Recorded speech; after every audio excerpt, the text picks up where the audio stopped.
భారతీయ వాస్తు శాస్త్రం ప్రకారం ఇంట్లో పూజ గదికి చాలా ప్రాముఖ్యత ఉంటుంది. ఇది ఎంతో పవిత్రమైనది కూడా.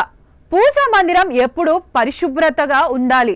కొన్ని నియమాలను కూడా పాటించడం ముఖ్యం.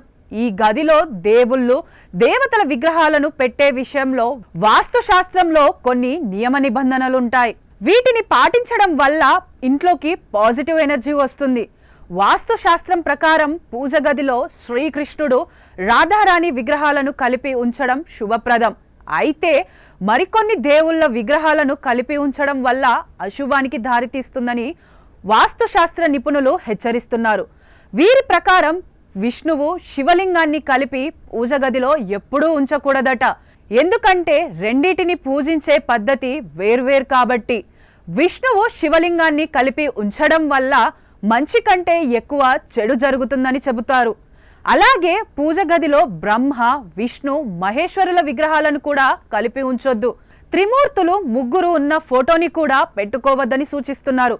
మరో విషయం ఏంటంటే వాస్తు శాస్త్రం ప్రకారం మరణించిన కుటుంబ సభ్యుల ఫోటోలు, విగ్రహాలను కూడా పూజ గదిలో ఉంచకూడదు.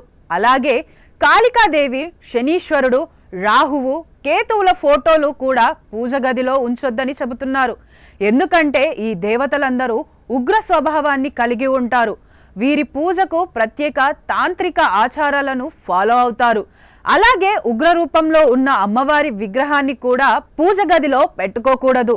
పాజిటివ్ ఎనర్జీ ఉండాలంటే సంతోషకరమైన ఆశీర్వాద భంగిమల్లో మాత్రమే ఫోటోలు ఉండడం మంచిదని చెబుతున్నారు.